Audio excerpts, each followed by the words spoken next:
Hi, Matthew Primous speaks. Today we're talking about marriage.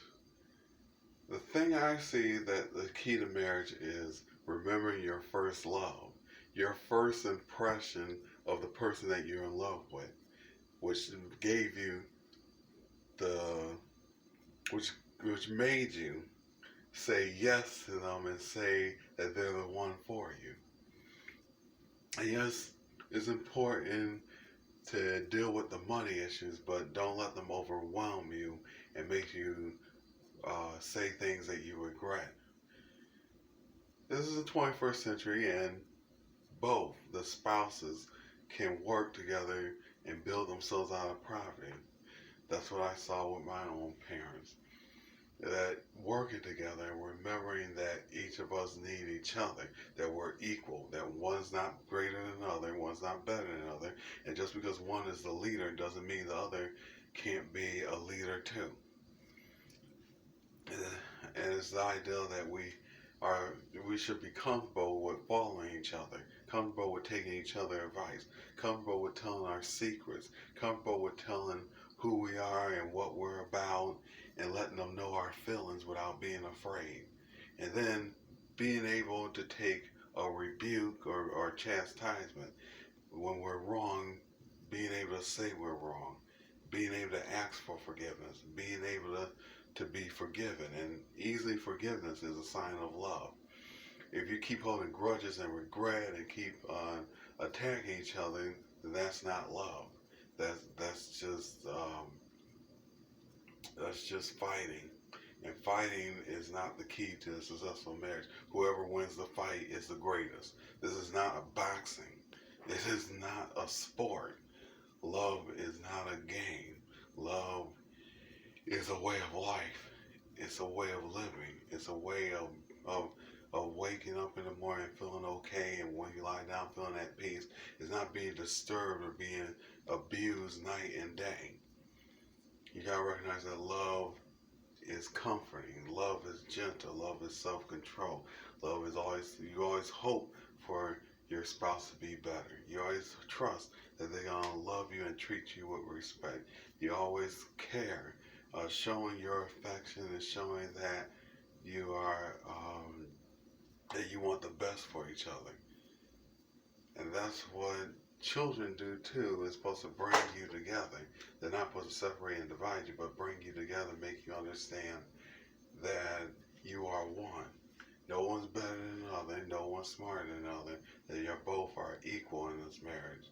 You chose that person, and they chose you. And for whatever reason, it should have been based on love. That they respect you, that they love you.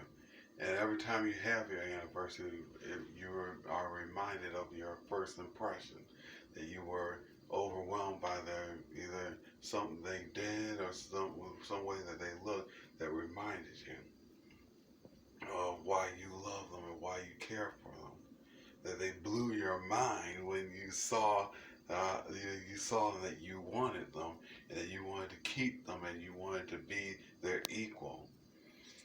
That they were what you needed and still what you needed.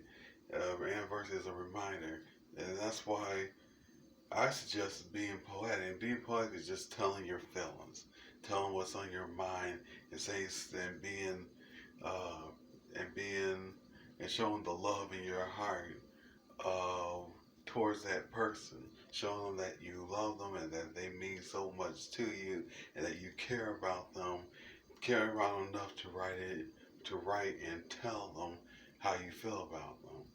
Because that's important in a marriage, to tell somebody how you feel about them and to tell them, excuse me, to hold them special in your heart and to be able to let them know that they mean something, that they're important to you, that you think about them daily, and that the love in your heart just overflows when you hear their name or when you see them.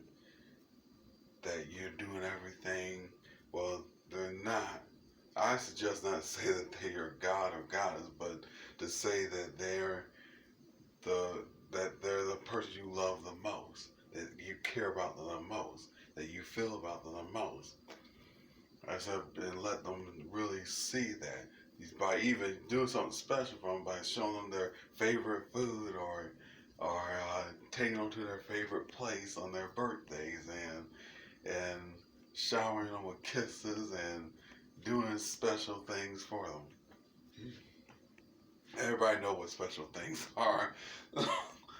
Special intimate things, or special appropriate physical things publicly, letting everyone know that this is still the love of your life. And it's not just the wedding that you do it for, but you're doing it every time you remember your wedding, every time you remember it's a love day like Valentine's, or every time it's their birthday, showing them that they're special. And they should reciprocate that. They should try to the best of their ability to reciprocate that, because that means that they care and that they love you.